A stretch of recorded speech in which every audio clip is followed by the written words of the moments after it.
because there is people who believe that assisting these children Mm-hmm. with various kinds of interventions can make them have better outcomes. And that evidence base is not as robust because this is a very long game. The outcomes of these interventions will occur decades later. I see. And so it's not so easy to prove, but the thing is that there are certain things in life that we do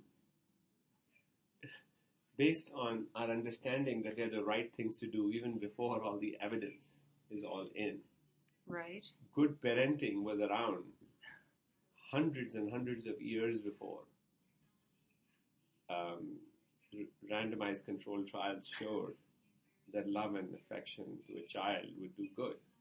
So that means it's not, although I believe in evidence-based medicine and the scientific method, one should not use it as a trap to sort of just sort of dismiss common sense in a sense. Yeah. And I think common sense says that, if a child is being beaten up and abused and living in a disruptive family where drugs are being used and gunshots are occurring, that intervening and presenting some alternative hypotheses and ways of looking at the world Right.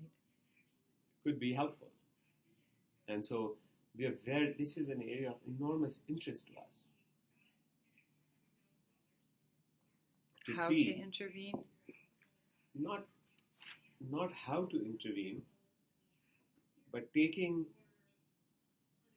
evidence-based interventions, that is, where people have shown that they can improve outcomes. Mm-hmm. Like I was showing you this study of randomized controlled trial where just simple interventions like, putting a child on a mother's, this is not for trauma-informed care, Mm-hmm.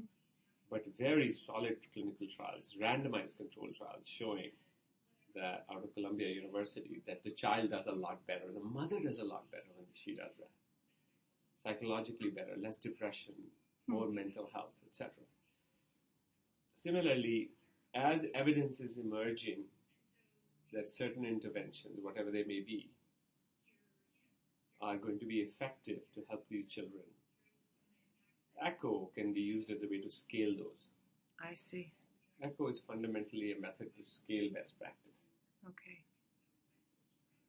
So it almost sounds to me like cancer research in the beginning, where there might be an exposure like to asbestos. The disease doesn't happen for 20 years. Yeah. And so there's a lot of denial about the link. Is it kind of like that?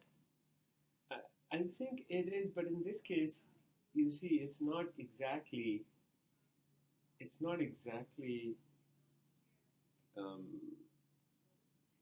as straightforward. And the issue is that childhood trauma is often occurring. So it's not just that the delay in outcome like asbestos, because the outcome of child abuse or trauma can start showing up right away in terms of poor school performance. Okay.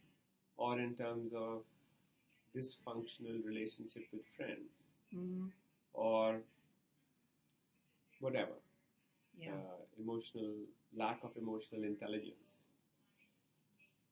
The issue is that these interventions, these things are occurring in an environment of poverty often.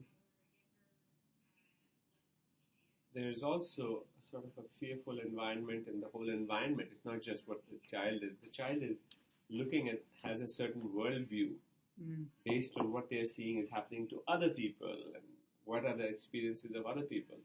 What are the outcomes of actions of other people? What is the... So, we all grow up in a worldview based on everything we are being exposed to since we are little children. Yeah. And it sort of determines our view of what is possible, what we can achieve in our life, what is the relation, and so on and so forth. So I think Oh my goodness, sorry. No, that's fine. So I think that the complexity of it is, if you